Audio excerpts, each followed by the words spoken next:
अनंत कोटि ब्रह्मांड नायक राजाधिराज सच्चिदानंद सद्गुरु श्री ब्रह्म चैतन्य महाराज की जय। श्री राम समर्थ। 27 अगस्त। संतोष वृत्ति का गुण है, देह का नहीं है। जो सर्वत्र श्री राम को व्याप्त देखेगा उसी को संतोष मिलेगा। जिस घर में संतोष होता है उसमें भगवान का निवास जानो। जो होता है सब भगवान की इच्छा से होता है, ऐसी यथार्थ भावना से जो मनुष्य 1 वर्ष रहता है उसे संतोष की भावना क्या होती है यह समझ में आएगा। संतोष वृत्ति का गुण है, देह का नहीं है। गृहस्थी के बारे में कुछ भी न कहने वाला और अत्यंत संतोष व्यक्त करने वाला कोई मिले, ऐसी इच्छा होती है।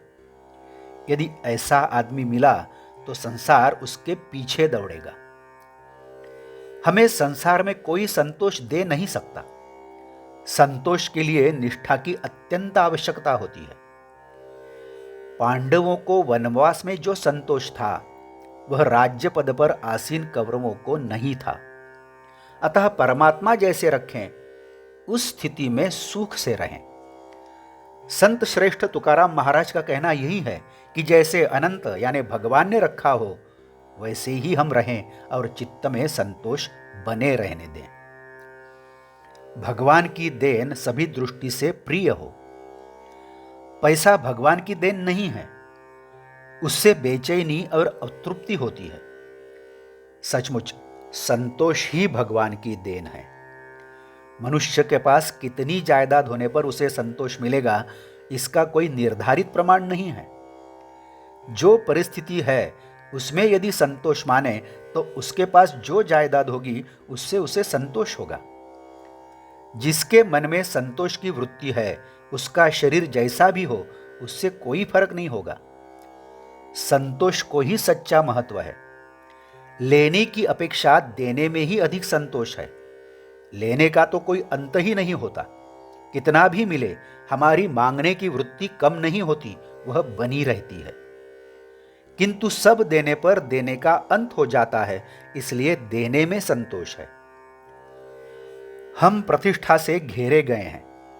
यदि प्रतिष्ठा का एक एक असत्य आवरण त्याग दें तो हमारा सच्चा स्वरूप प्रकट होगा, तब हमें सच्चा संतोष प्राप्त होगा।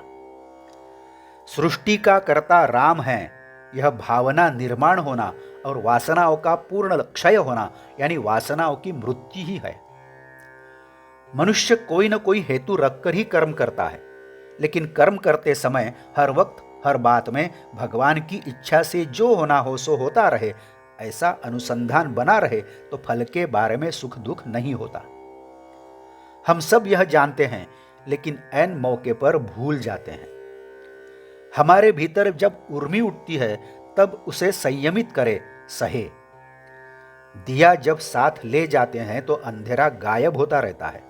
उसी प्रकार अनुसंधान रूपी दीपक साथ में रखें तो हम अपनी उर्मियों को रोक पाएंगे। प्रत्येक का रोग अलग अलग होगा, लेकिन दवा सबके लिए एक ही है और वह है भगवान का अनुसंधान।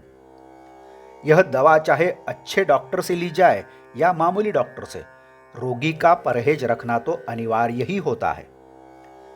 शास्त्र के अनुसार, सद्धर्म के अनुसार, अभ्यास के अनुसार बरतकर अनुसंधान में रहना चाहिए।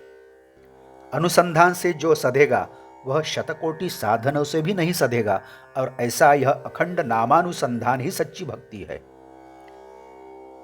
आज का बोध वचन।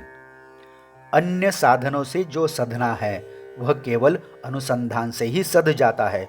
यही इस युग की महिमा है। जानकी जीवन स्मरण जय जय राम। नमस्कार। यदि आप इस चैनल के लिए नए हैं तो कृपया सब्सक्राइब करिए।